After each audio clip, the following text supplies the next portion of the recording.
I was 5 years old when the United States invaded this country.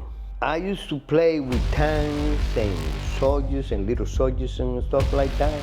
And I saw all that become reality. All the things that I used to play with it, they become reality.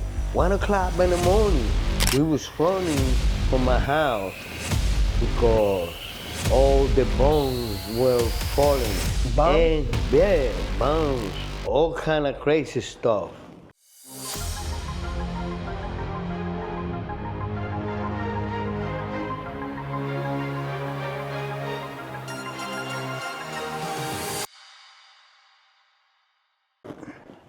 Peace, everyone.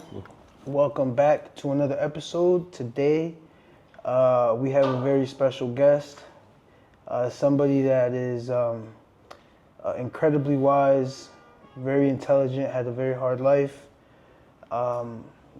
He is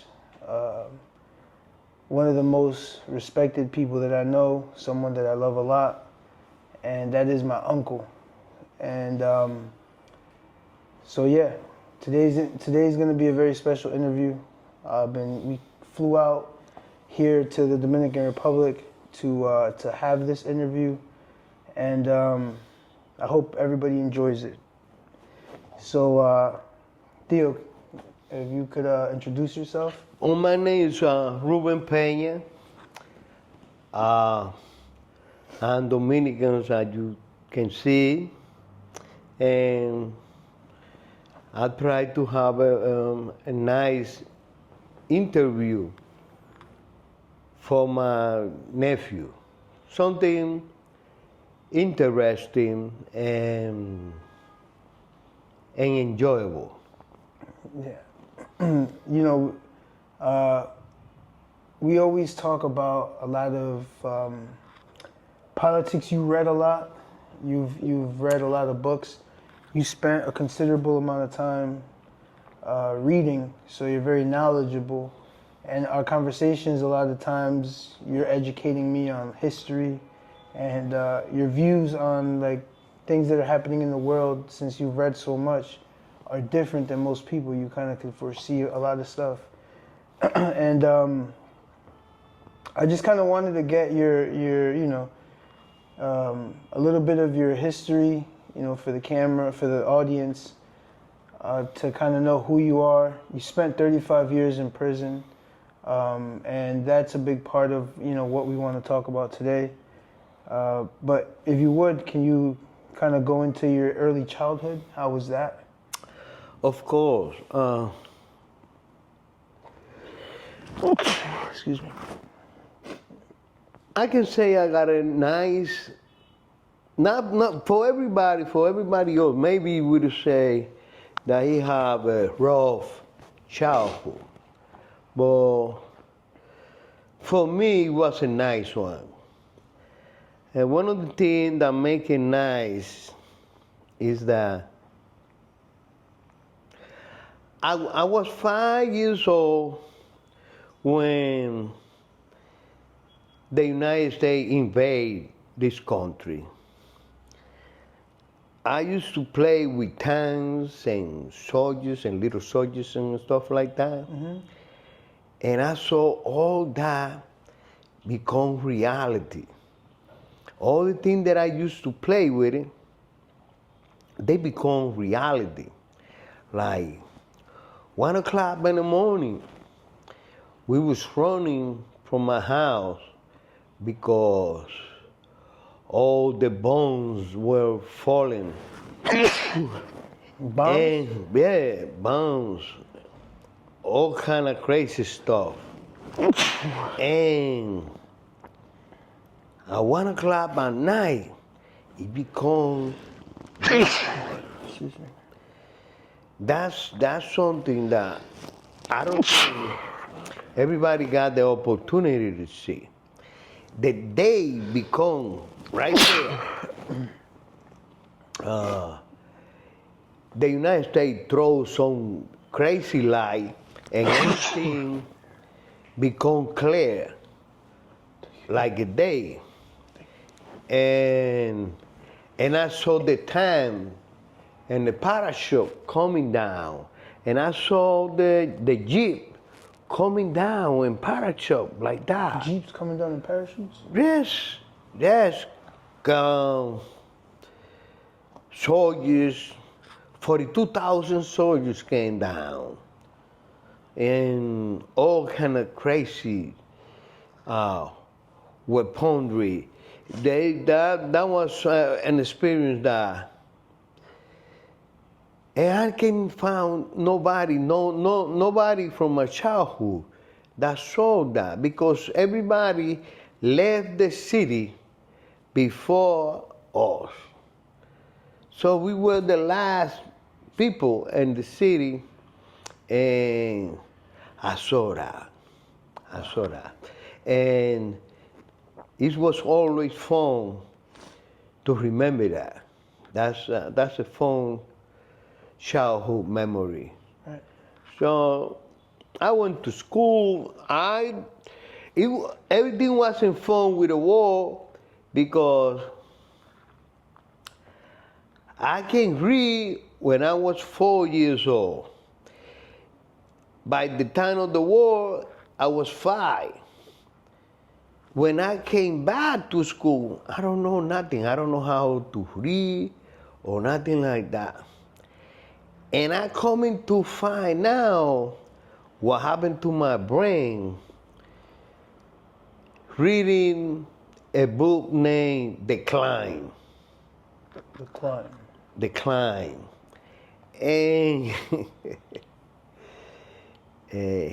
ironically, a lot of the people that were in jail with me, they had that problem. They either had their father or their mother killed when they was children. I got one next to me that he started talking when he was like 15 years old.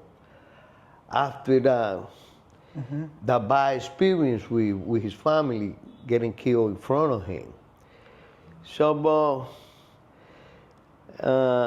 what I mean is, when I was in jail, I wasn't out of place. So most of the people, got the same problem and bad experience that I had. But for me, it wasn't that bad. Man. So can you describe what a typical day was when you were in prison? Well, in prison, every day it started with a count. Count time. You getting count every day, 4 times a day that you can see. But they be counting you all the time. Every time you go to a place, you getting count. So, but you don't mind all that. You don't know what is happening, but that's the truth. They be counting you all the time. You go to lunch, they count you. They count you coming in, they count you coming out. And the master count is before you go to chow. So you in the span of hour and a half, 2 hours, you being counted 3 times. So, they know what they're doing. Right. They know what they're doing. From there, after child, you go to a program. So I did so much time in jail that they don't have no program for me. I did all the programs. I did college, I did school, the carpentry, cooking, everything, you name it, I did it. But some of them, because I did it, they don't want to let me do the other one. So it's not like you become, if you become a welder, that's not mean that you can go to the carpentry and they're gonna let you in carpentry. They only teach because you they one need skill. they need that space for another inmate. Right. So they're not gonna let you do it. So you have to take the main job in jail. Porter, sweeping and mopping floor. That's what you do. Now, you don't want to do that because you think you better than that. And you think you can learn something better than that. So you work in a law library. You can work in the kitchen. And what give you all those options is that you went to school. If you not go to school in jail, they not give you no job. You're gonna mop and sweep. All the time that you there, that you in jail, you're gonna be mopping and sweeping. But if you go to school and you take your high school diploma and all that, then you can pick and choose. So some people think that jail make more sense than real life. Because if you not go to school, you're not supposed to be getting the job that you're not supposed to get because you never went to school. Yeah. So in jail, if you not go to school, you're gonna be sweeping and mopping. If you go to school, then you choose. Yeah. Or I want to do drafting now. I want to go to college. I want to go to computer. I want to go to the law library. That's that's one of the crazy stuff that happened in jail. How did you so can you tell us the story of how you even ended up in jail and what happened there? I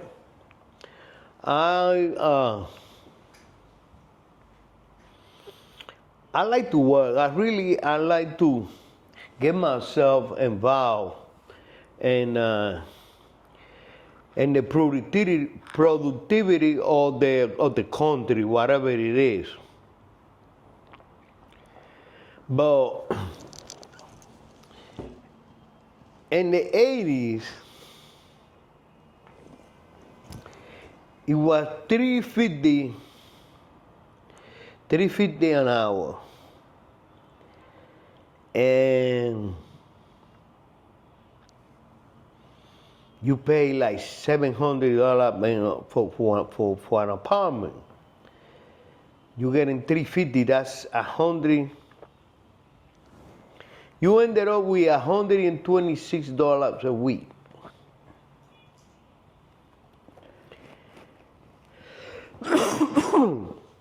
So you and that's not, that wasn't enough to cover all the expenses for a house. I live with my mother. My mother worked.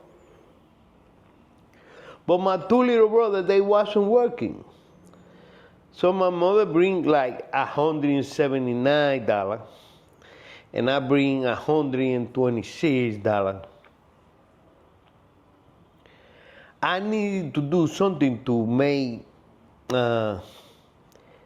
everything meet. We had to pay cable. In those days, the cable was only in Manhattan. Nobody else had cable. Bronx, Queens, Brooklyn, you're not gonna get cable. And I used to love my HBO, MTV, music television. Oh, I love it. The movies of those days. I was in love with a girl from The Alien. I forgot her name. All that, I used to love all that. I hate to say it, but I love the 80s. I hate to say that, but I used to love the 80s, Maybe that was the best time of my life. Well, And then I started selling batteries in the street. Batteries? Yeah, Car batteries? double A batteries. Oh, Because double A everybody got, everybody got iPhones, cell phones. And those days, everybody had Walkman, the Walkman. Oh, yeah. So I used to be selling the battery, double A batteries. So I used to be selling that shit to the stores. Boy, it's crazy. I used to go in the morning, get in the train, and get out in any stop that they told me they got Spanish people living over there. So I used to get over there and walk on the street. Now, I never been scared of people. That's one of my problems. Because I'm not scared to another human being. I approach it. I can talk. I think I can talk, And I used to go to those places and offer my product. I used to buy the batteries for $25. 100 double A battery for $25. And I used to sell it to the grocery store for $45. The batch, So double your profit. It wasn't double, but it was close because I ain't got no money. I go just with a piece of paper and the money to the store. Say, I got batteries, this and this. You want it there? I'm gonna bring it to you. How many boxes you want? Boom, boom, and put it down. Then I go to a friend of mine, and he lend me the money. And then I go buy the batteries and go to the store and sell it to you. Sometime, most of the time, at 12 o'clock, I got $150 for me. Profit. That was a lot of money for me. And I playing game, $150 a day. That was a lot of money. But the devil is watching. The same people that I was going and buying the batteries, one day I saw one uptown. I never see one of those people over there. They were Pakistanis, something like that. Or, they were from Pakistan. So, but I saw it over there, the same people that I bought. And then I went to the Bronx another day, and I saw the same guy. I would be like, oh, they might live around here, but I was in that for a long time in New York when this happened. One day, I saw these people going to the same store that I used to go to sell the battery. They got now a van full of batches of battery, and they took my business. They took my They business. stalked you, saw where you were selling it. Yeah. And then they got me. right. I said, okay, that was bad. But I want to keep fighting. So I started working in a Bolita bank, selling Bolita tickets. Selling like lottery tickets. Yeah. One day the police went over there, broke everything, kicked me out of the store, the place and all that. So I called the people, they let me over there. Something happened. I don't know really what happened, but something crazy happened. They wasn't paying the police or something. So I lost that job too. So I went to the street. When the guy was telling me that if I work with him, he's gonna give me $100 a day to work with him. I said, yes. What we had to do? Well, we went to a place selling drugs. He go, okay, so I don't give a fuck. I sell the drug, looking for money. Oh, this is the, oh, okay, this is, give me the gun. Yeah. I'm selling this thing. Then the guy have a problem. He cannot come back no more. I went around and found some drug, and I was selling it for me. I was by myself. And in these places, you can't do that. You cannot be alone.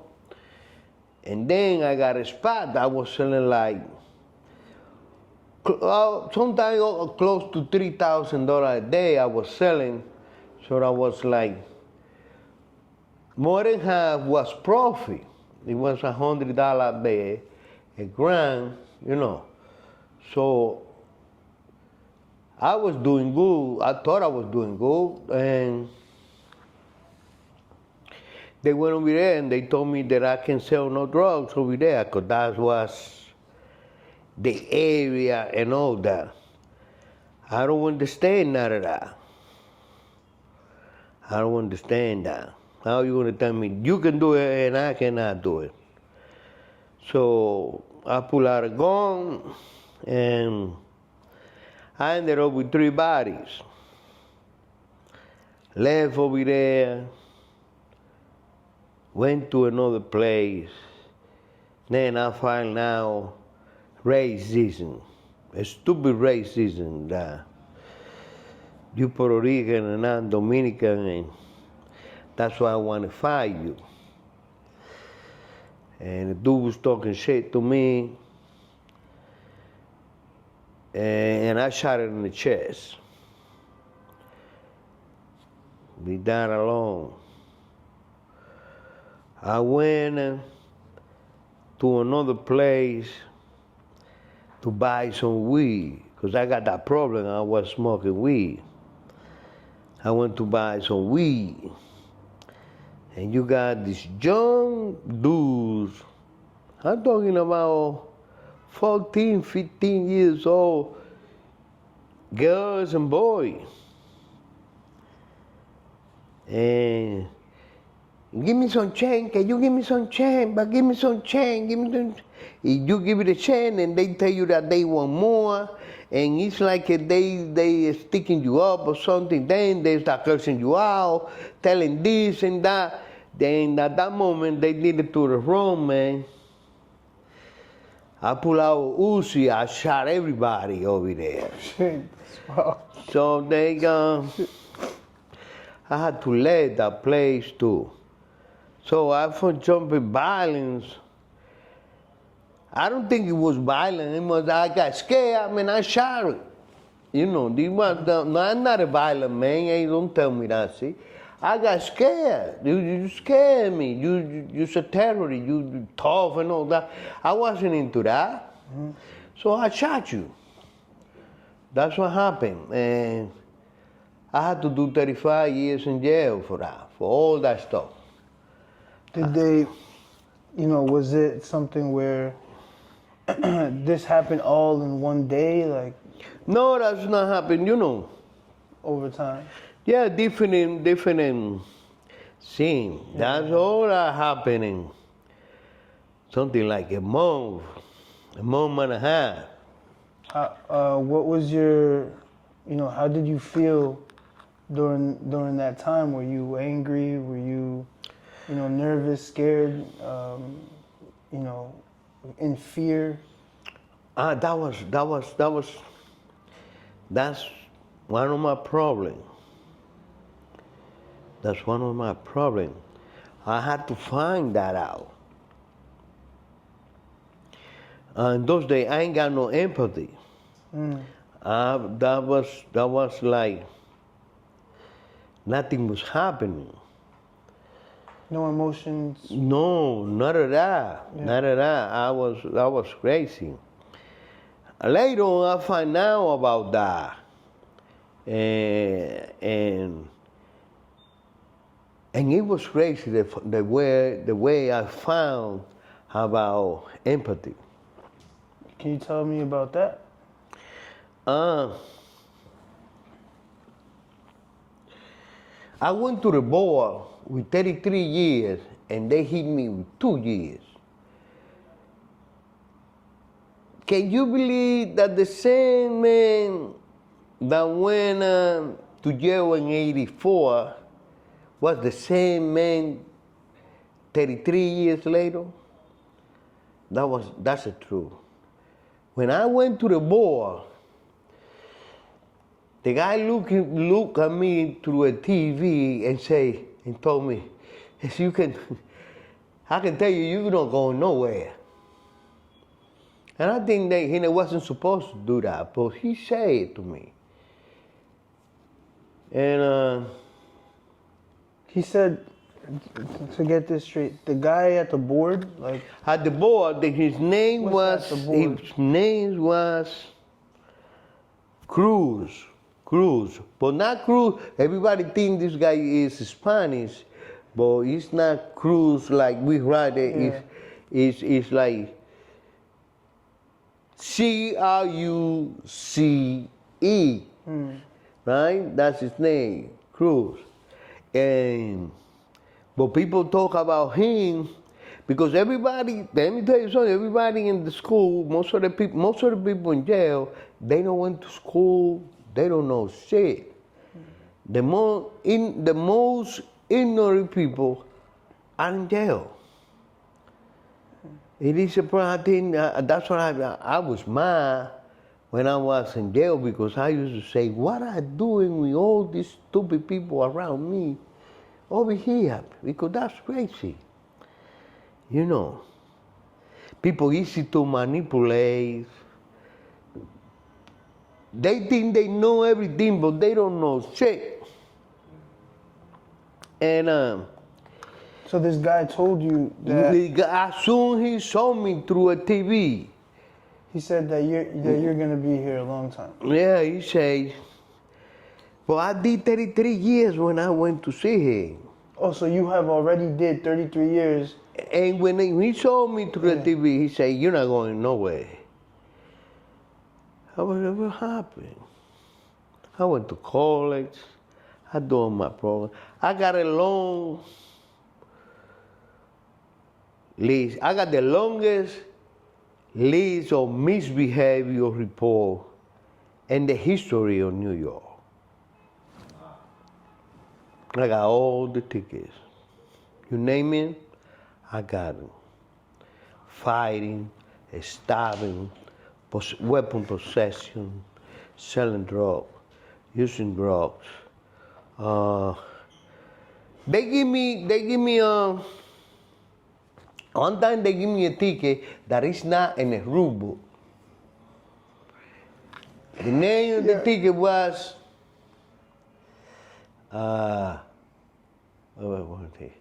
package room proceeding. And they found me guilty, and they throw me out of the facility because I wasn't put in transfer from one jail to another one.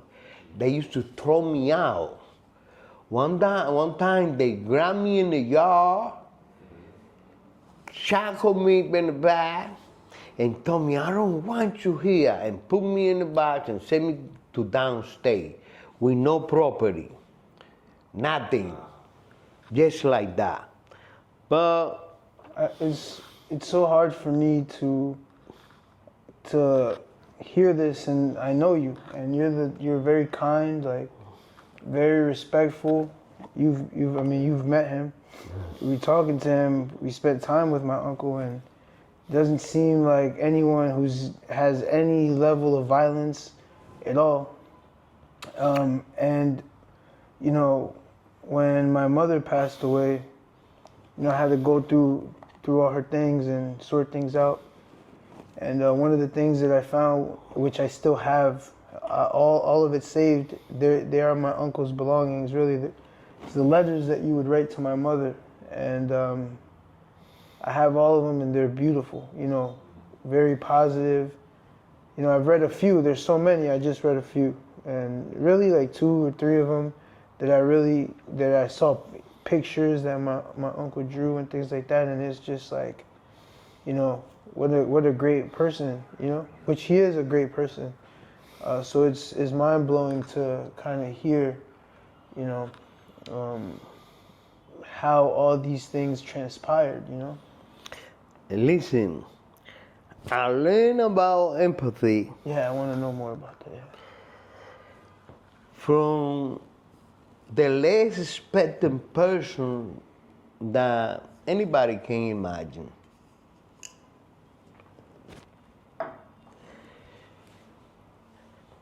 I saw this guy walking in the yard. And I'm walking in the yard. I was running at that time and trying to play some basketball. I was hurt. I had to find out my way out of jail. The only reason, when you're in jail, you only got one reason to be in jail. It is to get out of jail. All the other thing is nonsense. Mm-hmm. The only reason you're in jail is to get out of jail. I spent a lot of time in the law library trying to get out, you know. And now I can't give up. I see dudes that got 40-something years in jail. When I got to Attica, it was a guy with a 47 number. The guy got in jail in 1947. Ooh. I got dudes next to me with a 58 number, 65. You know, I'm talking about guys that been in jail before I was born. Guys that were in their row, and now they got life in prison. So I had to get out of jail. I had to get out. And I asked about this dude I was walking in the yard. Who's that guy? And they told me, nobody talked to that dude. That dude killed his son. I said, what you mean kill his son? Because I'm not a judge. He killed the guy that was walking in the yard, killed his aunt? No, his son. Oh, his son. Yeah, his little son. And they told me, I did so many bad things that I can't judge nobody. You know, people be like, oh, that's a rape, this and that and the other. I say, I don't give a fuck. The girl that he raped is still alive. The people that I shot, they dead. So how are you going to tell me that, you know, don't talk to that dude because this and that and the other? So, but when I asked the dude how he killed his son, you know, he took his 4-month-old son, don't want to shut up. He was crying too much, and he is slamming against the floor because he don't want to shut up. And you know that child, I won't do that. I won't do that. I won't do that. That one, he went over me. And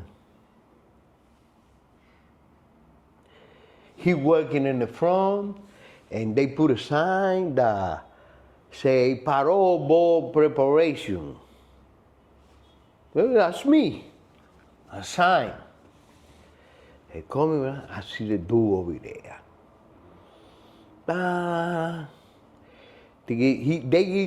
For that, they give him 6 years. You know how long he was in jail when I went and talked to him? 18 years. Every time he go to the board, to the parole board, they hit it with 2 years. Wow. Every time. And the parole board does what exactly? The parole board is the one that made the decision to, if you're ready to go to society, or if you're not ready, they're gonna leave you in jail. Right. You know what I'm saying? So, depending on your case, your age. They take in consideration a whole bunch of stuff.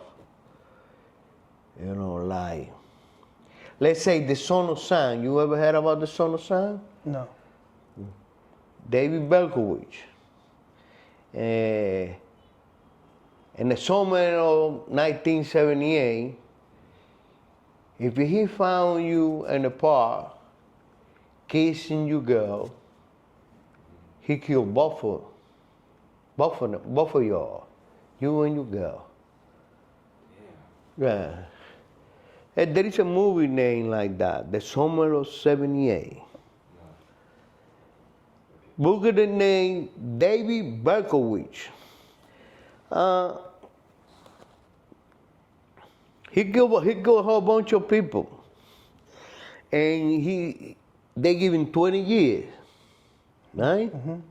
But every time he go to the parole board hit it with 2 years. So he's still in jail. That's from 1978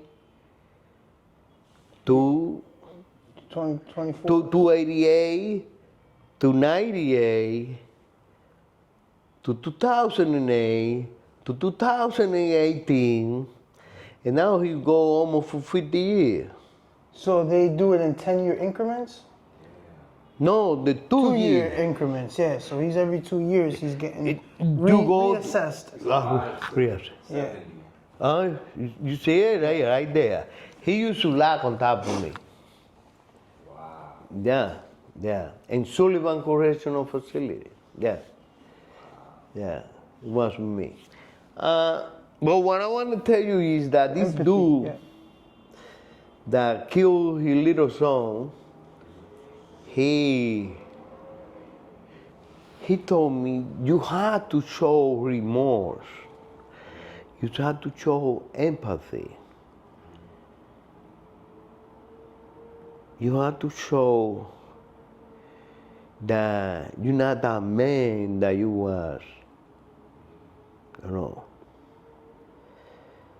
And he explained to me what empathy was. And I got you, pow. This is my way out. That was my way out. I went, that day that I went to the board, right? The first time I went, I was all green. It stayed down with the stay closed, you know. Went over there. When I went this time, as soon they got eight people. The board was 8 people, right? And everybody that was getting out of from seating, they all come out mad. They know they're gonna get hit. They know they're gonna get hit, all of them. Like 8 guys went in front of me.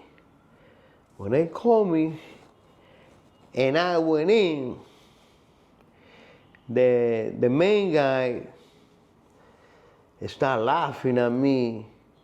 I don't remember what question he asked me. But I wasn't dressed like I was dressed in the first time, you know. I was we started talking.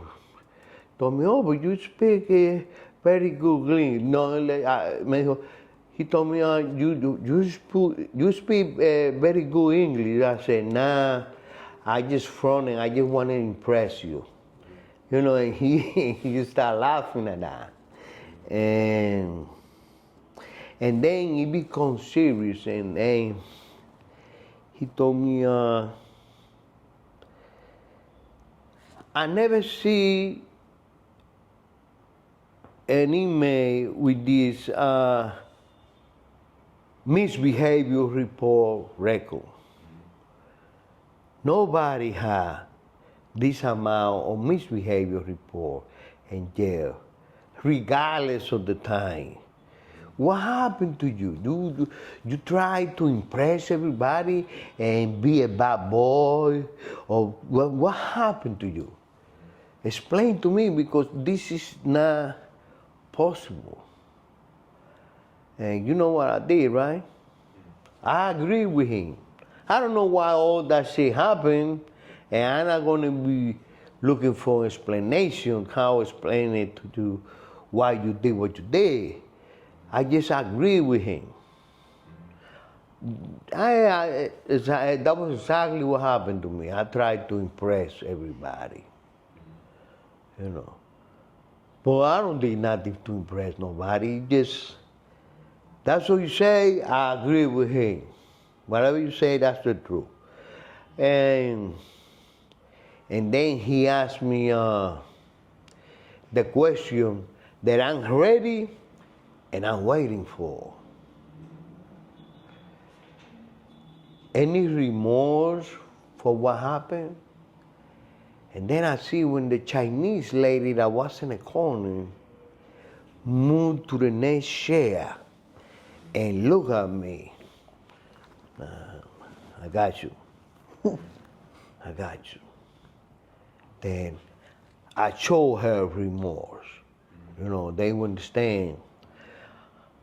I told him that when I was in the prison, they brought the mother of one of the deceased, and she was telling the police that they didn't see me because she wanted to ask me why.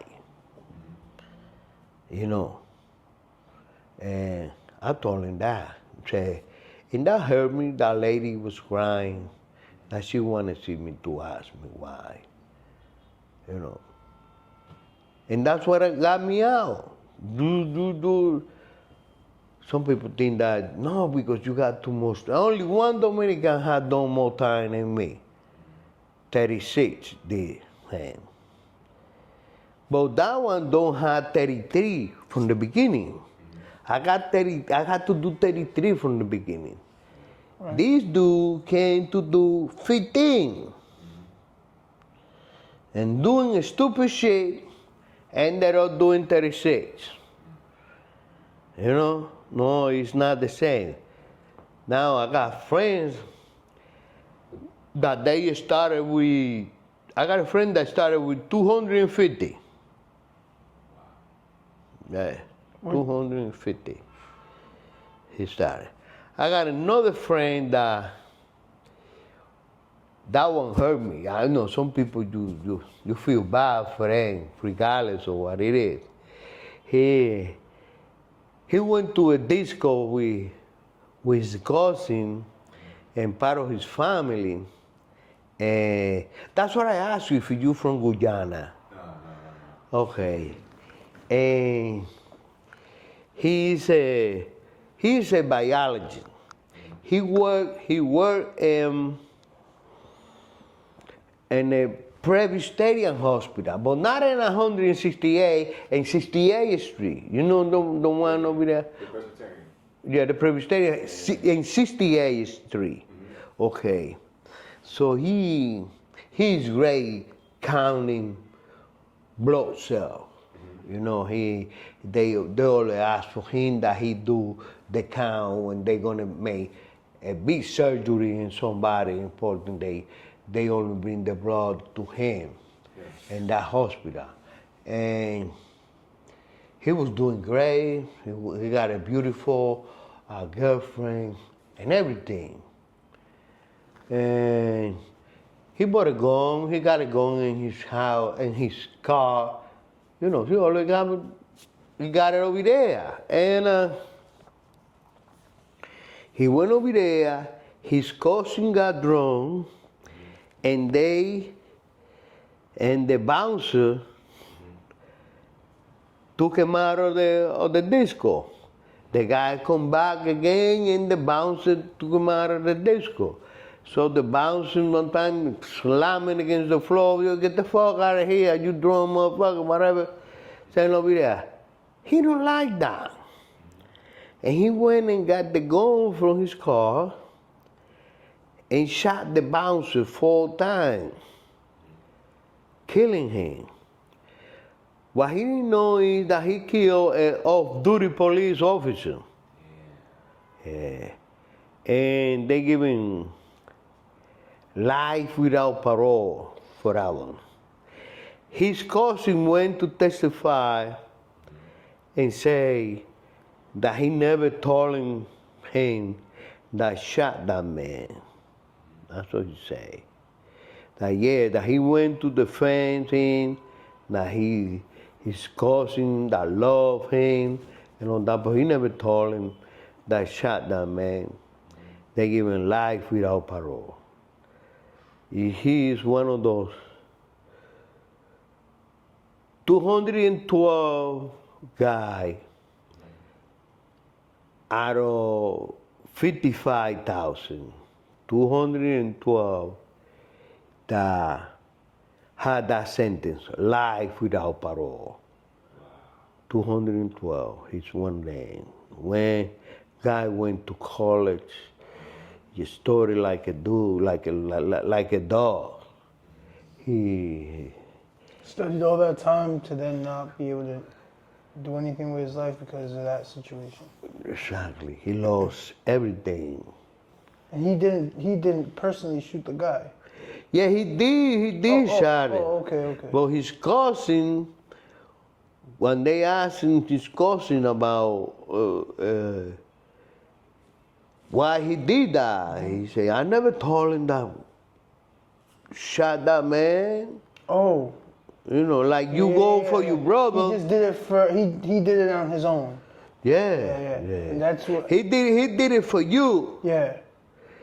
But you so ungrateful, you say no, he did it on his own. Yeah. That's his problem, that's not my problem. But he did it for you because you was drunk and he don't like the way you was treated over there. Yeah. That's why everybody's supposed to mind his own business.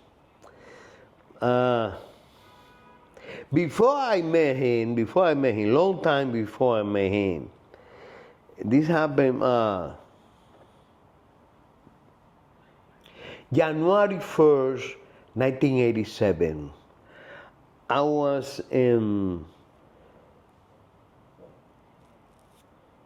Omaira Correctional Facility.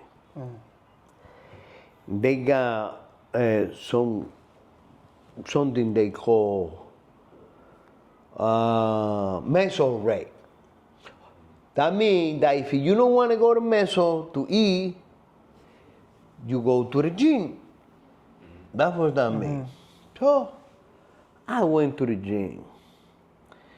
When I'm sitting there down, one of my friends come in and told me, yo, there's gonna be a fight. The 5% and the Muslim, they're gonna fight. And Rafi is down with the 5%, and we have to go with Rafi. I don't have to go with nobody. I don't have nothing to do with that. If Rafi want to fight, that's his problem. I'm not into no fight. I'm beefing with the dude right there. No, I'm not fighting. And right there in front of me, the whole shit started. 500 men fighting. 500, you see that shit, gladiator, that's what it was.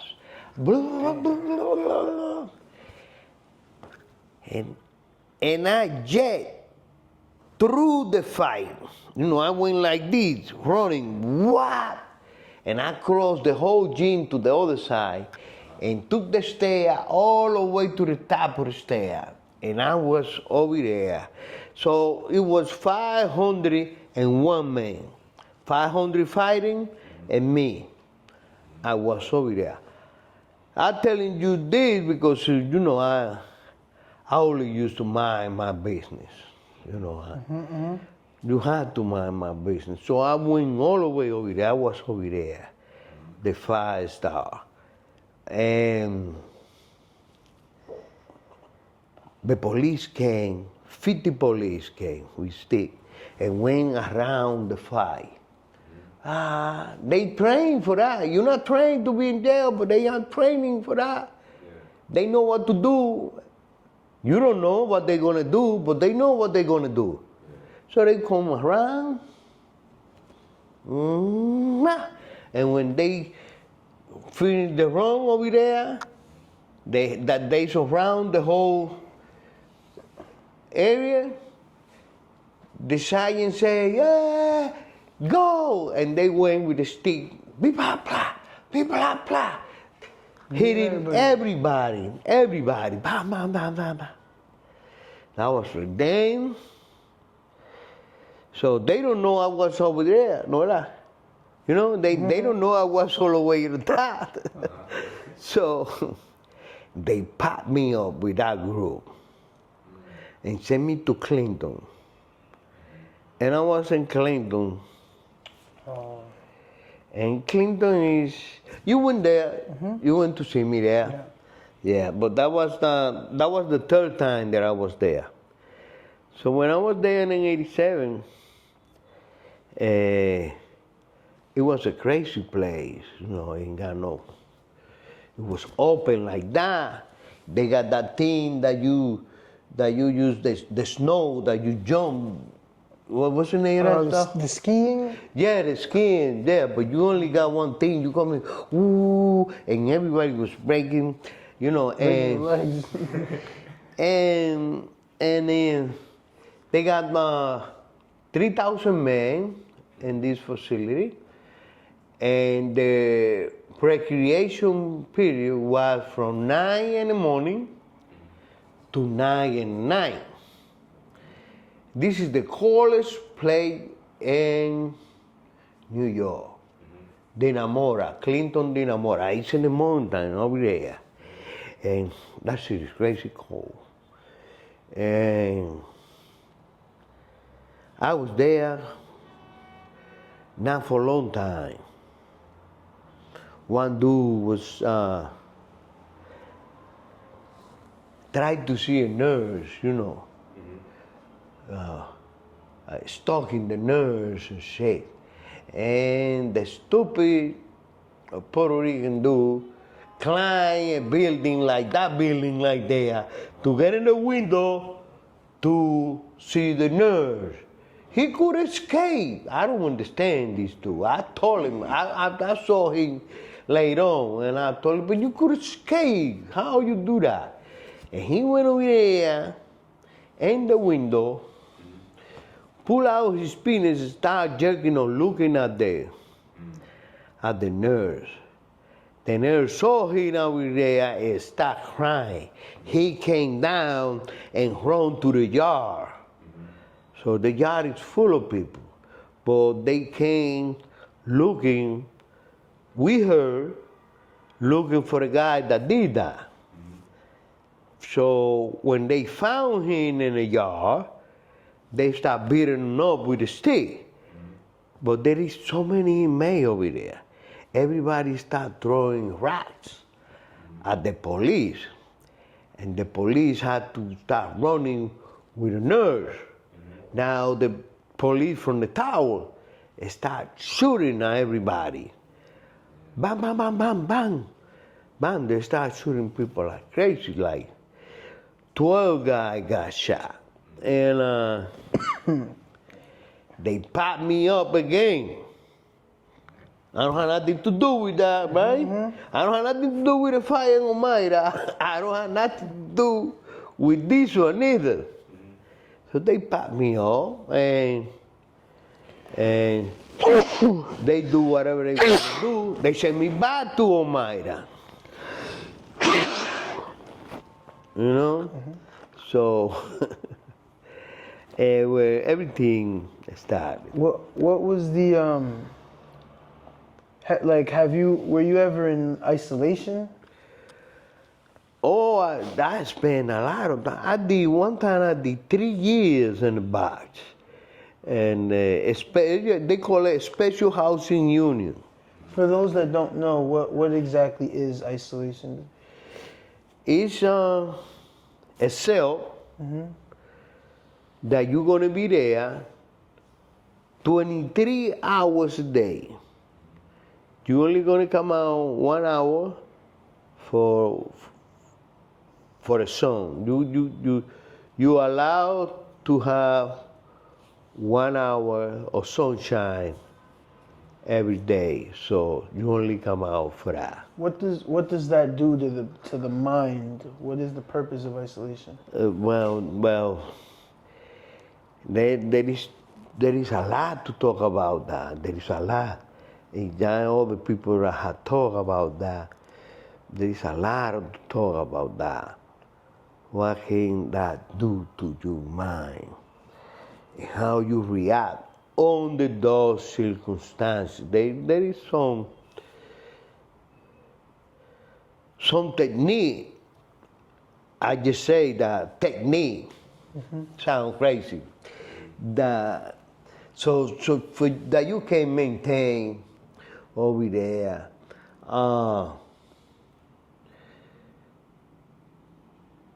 At the beginning, when you're doing long time in a special housing unit, the first thing that you start do, you go crazy in masturbation.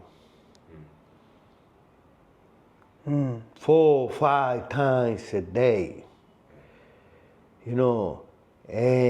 But that she's getting to you. And the people that be for a while over there, they know what is happening to you. And most of them do want to help you. And they talk to you, and you have to start a workout routine. Some crazy workout routine, dude. Cherry picker, 300 cherry picker. Cherry pickers is like, oh yeah. Yeah. You only gonna do 20. But the goal is 300.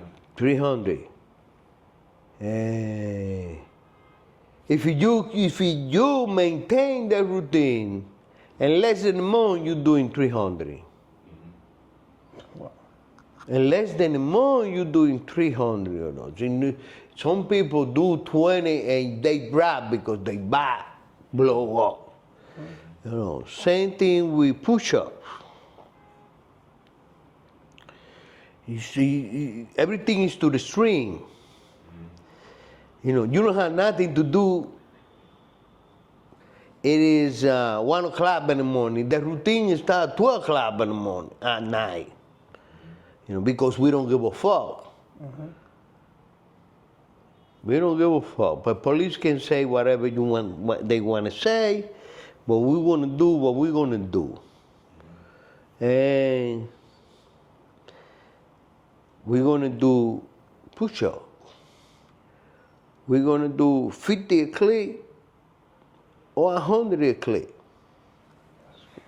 That's a lot of push-ups. We're going to do 2,000. I want to finish. I want to go to sleep early. We're going to do it 100 a click. Because I'm not going to be over here. So when breakfast comes, I'm going to eat my breakfast and go to sleep. 100 a clip is, have you done 100 a clip? Nah. It's a lot. I do it 70 a click. Yeah. You don't see me. You don't see me. Yeah. I'm not cheating. I'm doing my thing. I'm doing my thing. But I'm not going to go 100. You ain't got no, they can say whatever they want to say. Try. They ain't got no. You don't have nothing over there. You can do nothing. You don't. Yeah.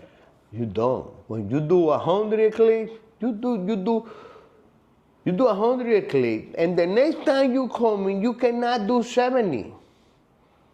And the next time it's your turn, right, you can do 50. That's how crazy it is. So I do something that I can maintain a pace.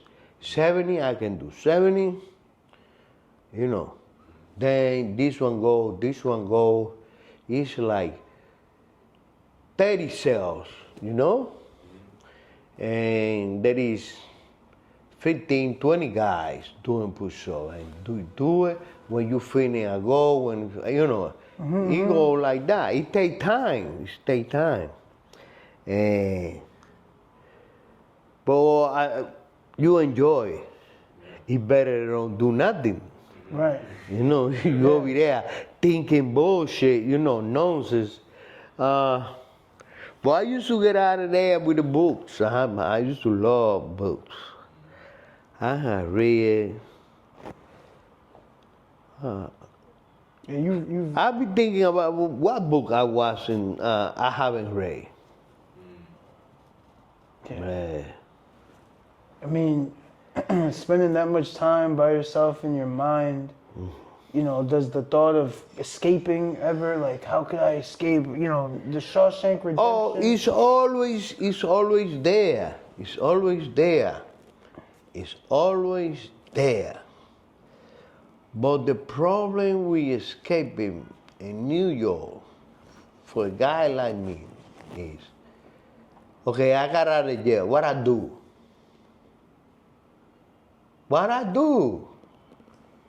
I was no team say. I would. You know what happened? I was reading about aviation, you know, and it is funny. Now a lot of people don't know this. Okay, yeah, the brothers, they not the first people that took a plane and flew and go. The Wright brothers, yep. That's a lot. That's not true. But they the first one that flew. They the one that fly, because when you in the air, one day, what you supposed to do? You never been in a plane. What you supposed to do? They the one that find out what you supposed to do when you in the air. That's what it did. The plane was there. It was done. That bullshit was there, but nobody know what to do with that. Right.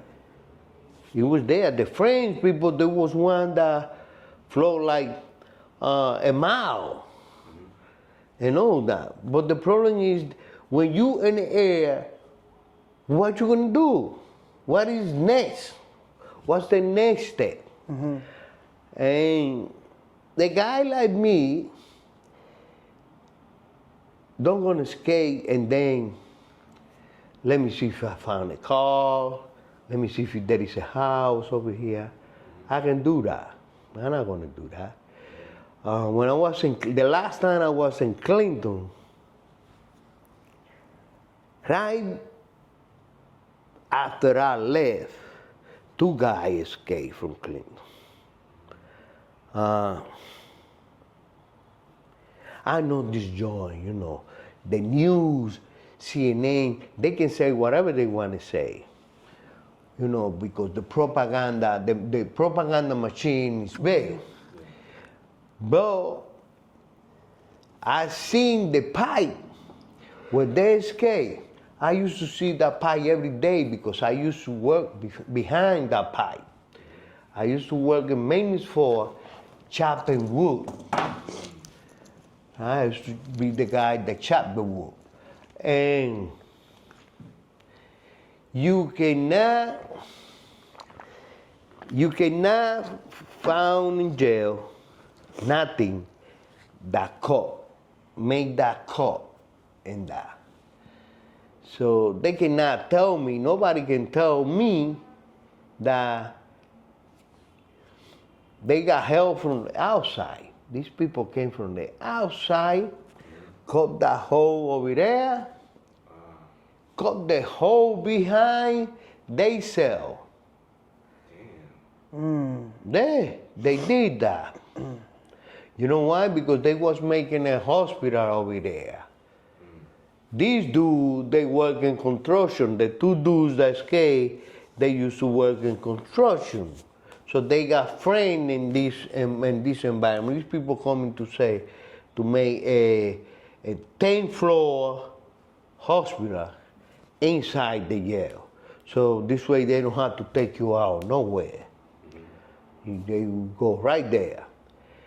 And you know, under bed like this. The bed is like this table, right? Same wide. And over here, there is a hole like that. Okay. It is forbidden. They coming every day, and you cannot cover the bottom of your bed. with nothing. You cannot cover. You cannot put no towel hanging down that you're gonna cover what is down there. None of that. None of that. They have to be able to walk by and look inside your bed. And when they look inside your bed, they're gonna look all the way in the back. And that's a lie. You're not gonna make no holes over there with a With a little butter knife or something? yeah, with a saw, with a saw. You need real machine.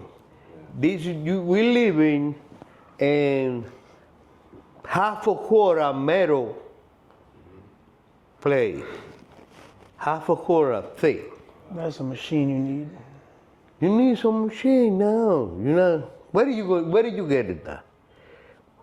How can you get down in jail? So they took him out.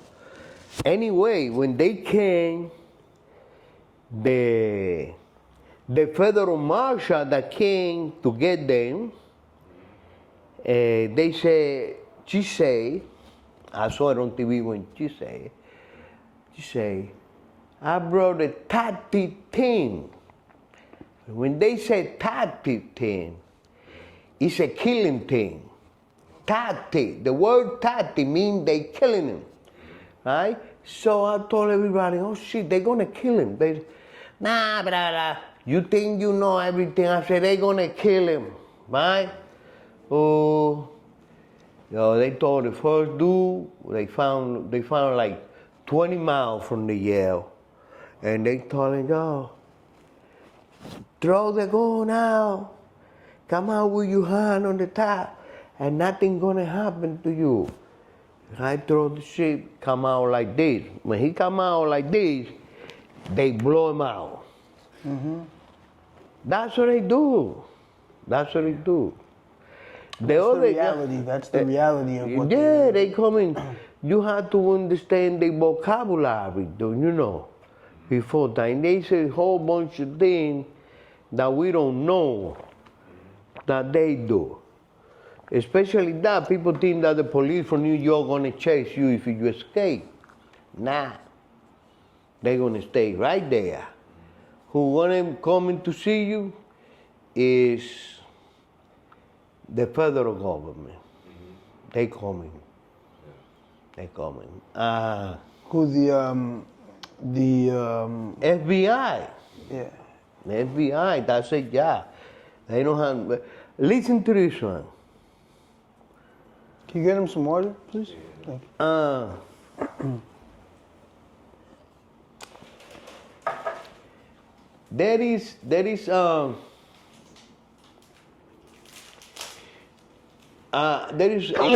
facility named Gray Metal. We in jail, everybody call it gangsta, gladiator school, and all that. There is no way in the yard, only the bar. And the bar is like this high. So if you jump over there and you get in the bar, in order to do this, you have to get up. Yeah, you gotta do Get over there and then do the dip. But I was there with this guy named Animal. And we worked in a salad pole. And before they made those big freezer room, you know, they used to have a refrigerator that went on the floor like this. And they got a couple of the old shit over there, but they had to come in and pick it up and take it out. And time went by and never coming to pick it up. So Animal used to get inside there and go to sleep while we working. He used to go over there and go to sleep. Well, one day, they said on the go back, and we went back. So a truck came and picked up the shit with Animal inside. Boo! And they went to the door, they went everything.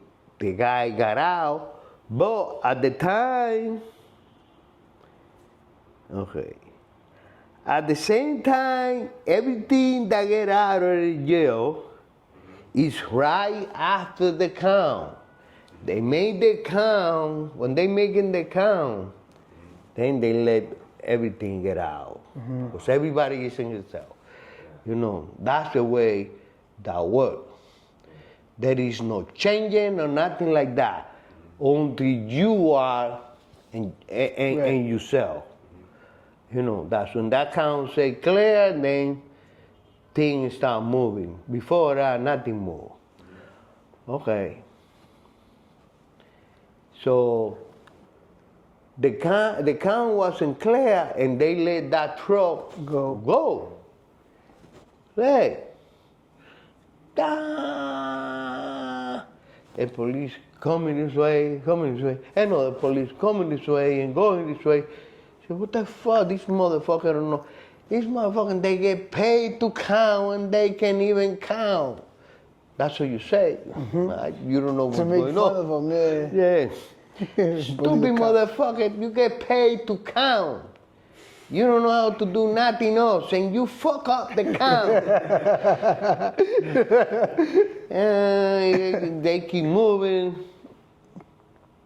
Well, for now, so-and-so, they coming to me. Unfortunately, I might be the most stupid person in that fucking facility. They coming to me. Okay, you work over there in the Sally Boat? Yeah, you work over there. Yeah, you do I don't have, me no speaking no English. Me no speaking no English. Because this is the same people that work with you. Right. Right? So they don't know if you speak English or not. Exactly. And you cannot be smart with them. You have to cut it short. Me no speaking no English. Right? So they send me back. Then they find out that I'm a smart ass. Right? And they went over there, the cat team went over there, you motherfucker, you have something to do, I have nothing to do with nothing. I'm here and myself, you know what happened? He left. He told me that he was sleeping and he was in a highway, right? And he had a helicopter on top of him, and that's what wake him up. He had a helicopter on top of him. Ba, ba, ba, ba, ba, ba, ba, ba, ba, ba, ba, ba. And they stopped him, and you know, all the street is full of FBI and all that shit. They went over there and got him out. And then all he said is, I was sleeping. They took him out. They went over there and they fired 14 police for that. Everybody, the one that used to work with me, the one that was in the front, they keep going. All the people from the door, the sergeant and the lieutenant in charge of the door, they all got fired. With no pension or nothing. You only get paid not to allow that motherfucking escape. If you allow somebody to to escape, that's it. It's over for you. It's horrible for you, man. They fake 14 of them. 14 of them. That was right. Then they transferred me to another job. That was my luck. But like I told you at the beginning, the only reason that you are in jail is to get out of jail. They told me the juice. No, the other one. The other juice, yeah. Hey, tío, pero... It's a lot, man. You been through a lot, so much stuff. I didn't know that you had a bunch of bodies before you. I thought you had the body with the shotgun. Yeah, that one. What happened with the when you had the sawed-off shotgun. Okay, I got a. Cause that's what I thought happened. You had like a sawed-off shotgun. No, look, maybe love. It's not love, whatever. The case is that six, two female and four male, white boy in a jeep. One of those old jeep from World War II. They came to the spot with a duffel bag. You know the duffel bag? Yeah, duffel bag. Yeah. Right? They came with that, and I don't know English, so they be beefing with me. They got crazy stuff over there. They got two pencils that you put it over there, and they got two bullets. You do like this to the. To the pencil, and it shoots like a bullet. Yeah, there was a gun. They got the 25 like this big, the 22 like this big. They got all that. They stole it from the house. They had to be from the house. They got N1. You know what is an N1? Mm-mm. N1 is a rifle, but they caught it. They chop it off the back. So It's like snub nose, like a snub nose. You can grab like that. Yeah. But that's not supposed to be like this long because the bullet is this big. And they got one of those. And they got a Luger. They got two Luger. You know the Luger, the one from World War II, the German? Okay. And they got the 45. They got the 45. They got like a silver one, and they got the old one, So they got, what else they have? They got a whole bunch of stuff over there, man. So I give you $1.5 grand for that. For the whole duffel bag. Of all those guns. For all those guns and all that. And I took it home. I don't even know what to do with it. We was checking. They got it. It's not a shotgun. It's like one of those old from the pirates shit. Oh yeah. I know. It's like a gun like that. It has two holes in it. Yeah. Okay. I know all that crazy stuff. Let me see. I have. Okay. So how did the long-term incarceration, being in prison for that long, because 35 years is a lifetime. How did that affect your mental health? Well, it did bad to me. You know why it did bad to me? Because after all that time, you think the people is the same people that you left. Because when you get in jail, you got stuck on time. When I got out in '84. I got out of jail in 2020, but for my mind was in '84. Right. You get stuck over there. Right. Then adding a little bit of sugar to that, you come into a third world country. And you see almost the same thing you left 40 years ago, still there. You know, don't, it's not like No progress. no progress. It's still the same because when he got deported, right? Yeah. Back to the Dominican Republic, and then he came back here. And yeah, what were some of the biggest emotional challenges that you faced while you were in prison? Emotional challenges. Yeah.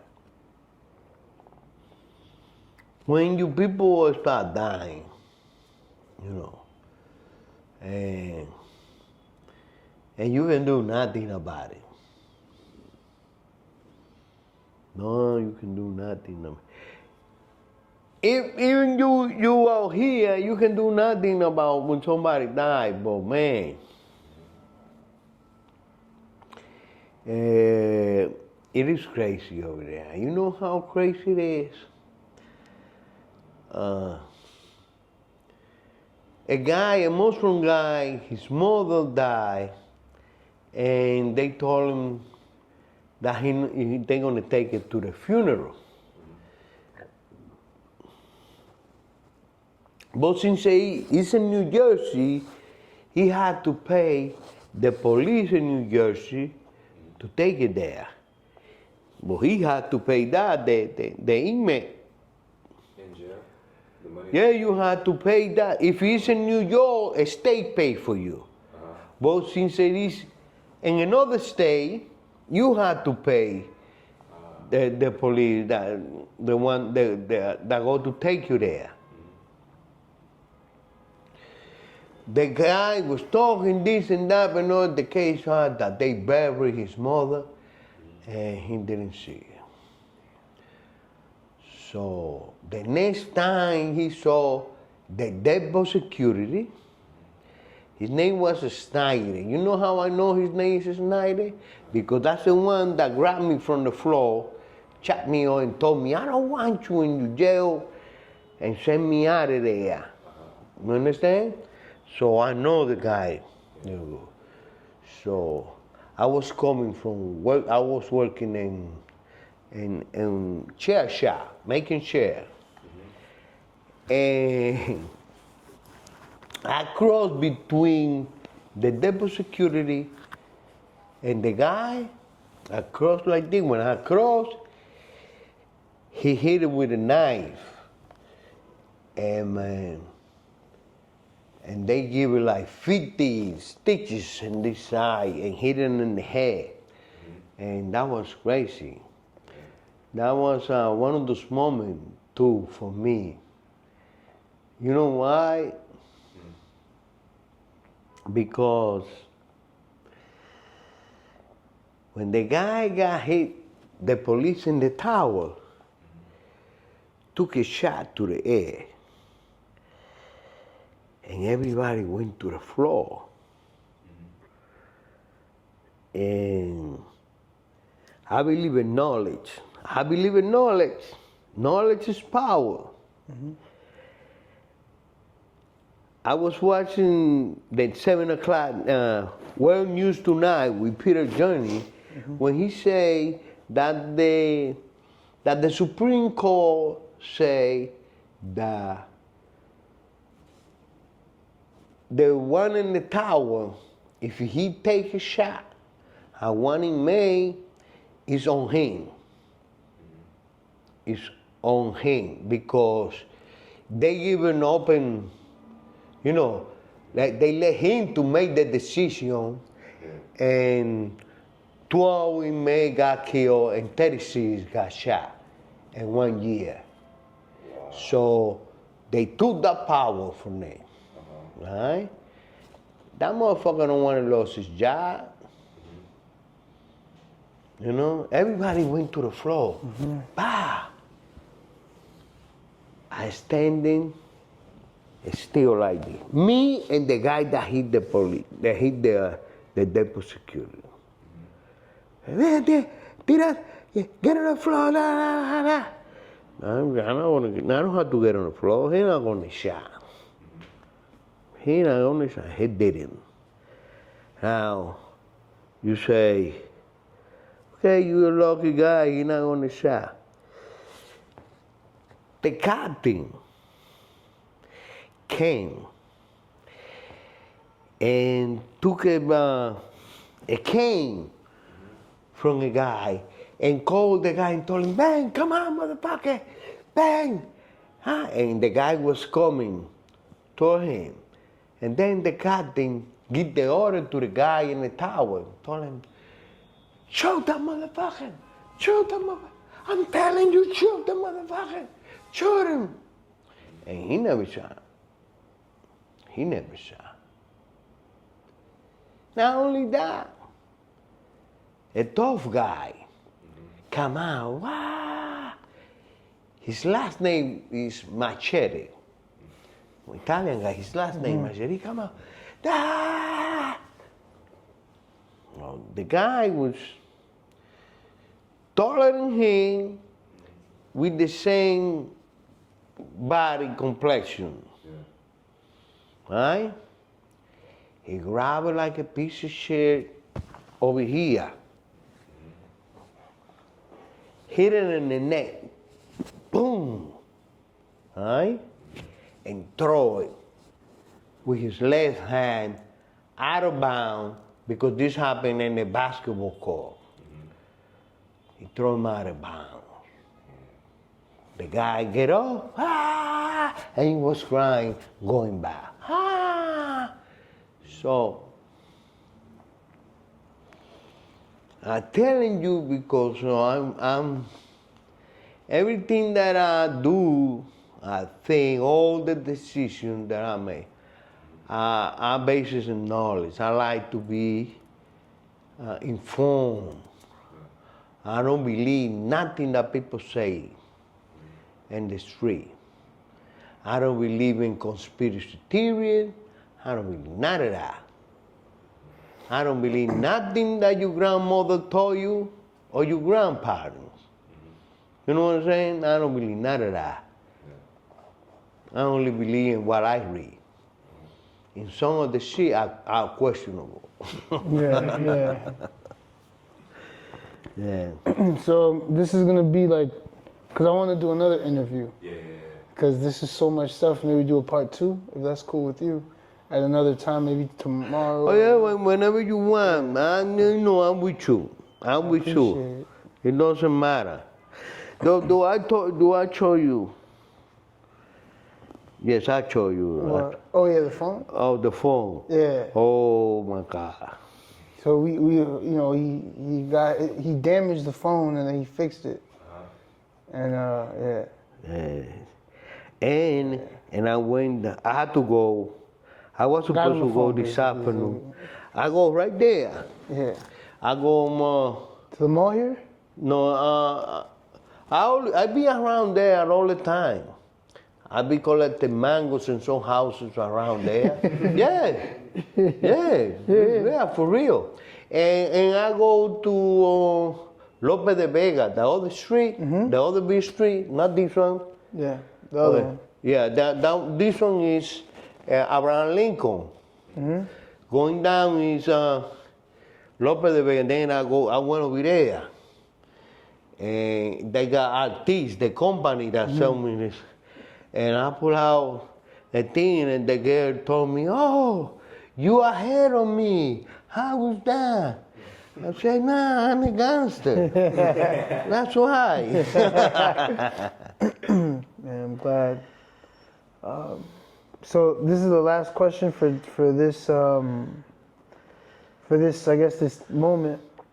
So since now that you've been released, what was like one of the most challenging things to get reacclimated into living like in society? And what's the first thing you did once you got out? Like, what was your first food? The first thing you did? Well, This is a 2-part question. the first food I ate, it was a locrio de carne puerco. They give it to me in immigration over there. They took me over there and they give me that stuff. Everybody was talking about why you eating that. I say, because I like this. And I got 35 years that I don't eat this. Right. Okay? And people don't believe me. Nah, I don't care.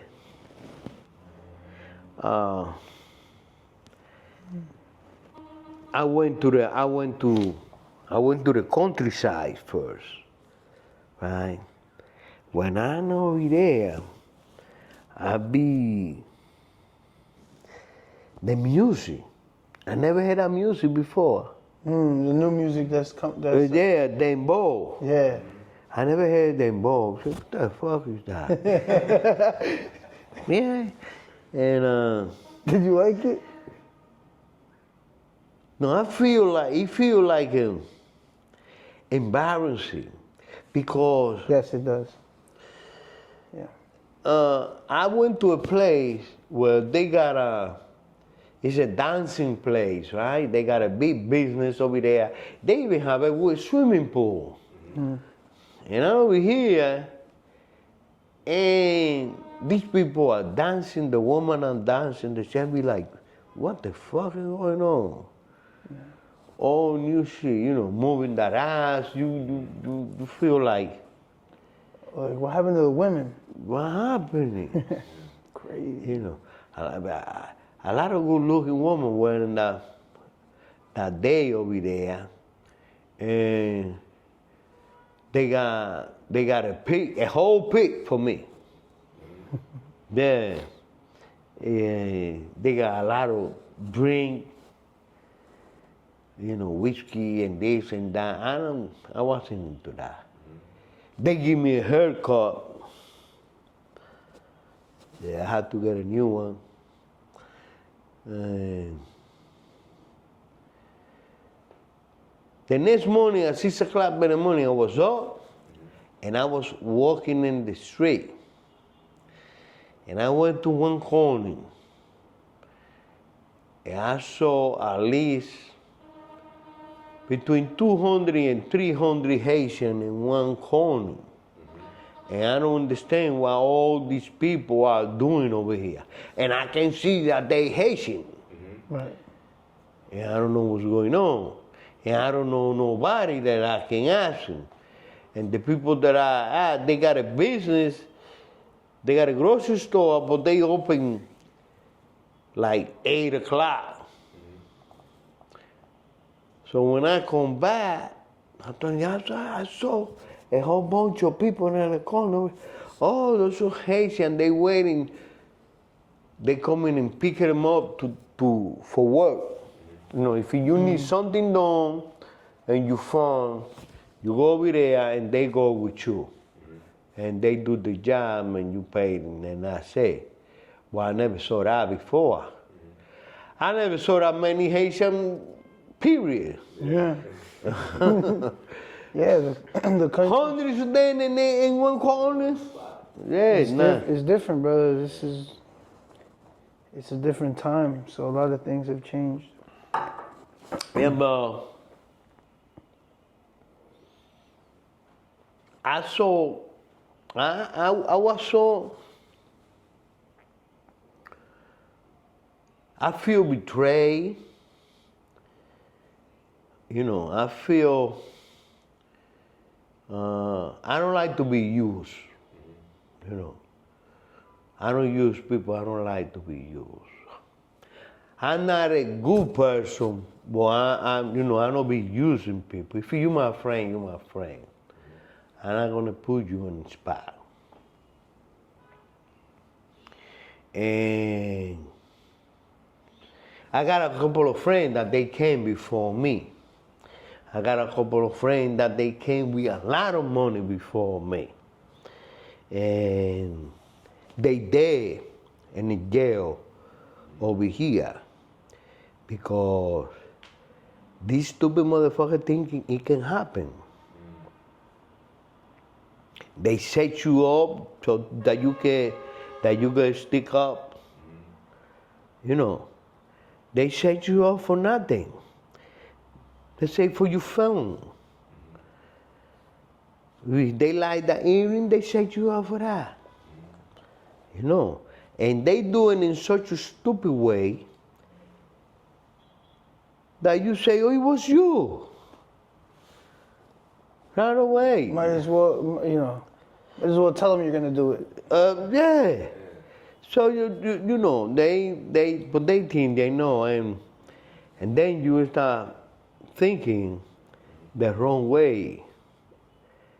You know, you cannot come in over here and be killing people because you know, it don't even count right. Okay, you pay 50,000 for a phone. You gonna kill somebody for 15,000? No. You know, you can't. You know. So And you stay there, but you made me feel mad, so mad. That, okay, I don't do nothing to you. I'll kill your mother. I'll kill your son. I'm not a good person. I got, because I don't do nothing to nobody. You're not supposed to do nothing to me. I'm gonna make you feel that. And then to avoid all that, because I can't do that. I'm not at that level. I can't. So what I do is, I don't talk to nobody. And I feel good. I'm living good. I'm living good. I did a lot of time in jail, but I'm living good. All my friends that came before me, they dead. All the people that did time with me in jail, and they come over here, they dead. Because they hate the poor people. They just hate that. And, you know, it is what it is. You just have to go around that, you know? You can do nothing, I can be. So I don't talk to nobody. I do the same thing I was doing in jail. Watching sport, reading books. You know, but I ain't got no friend, I ain't got nothing. I don't want nobody next to me. And that's how I feel safe. Listen to this. I bring people to clean my house. Listen, how much you want to clean my house? Okay. Give me 2,000, okay. All right. Clean the house, okay. When the person finishes cleaning the house, you know, I got everything for bunches because I cannot go to the store to be buying little stuff. Yeah. So I buy one of those big bags of powder soap. There I put it, I got a small tank, I put it over there, I got my seat over there. You got powder soap? Yes, it's right there. When she's living with a bag, this big, talking about, I took a little bit of powder soap for wash my clothes. I pay you taking the soap too. The toothpaste. What happened? You know, things that people are not supposed to do, but they do it anyway. they'll take a little bag and then they'll squeeze some of your toothpaste in it so that they can use it. Yeah. They be doing crazy stuff, so don't, you know, I'm away from that. I'm not gonna put myself in no situation. Yeah. That's what I do. I try to chill. Oh, they got a good game, basketball game today. My favorite sport is football, so I'm not Dominican.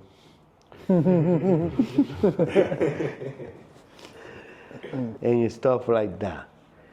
So, man, Yeah, I appreciate it's almost you. 5 o'clock. Let's go. Let's get out of here. Interview. This was a great interview.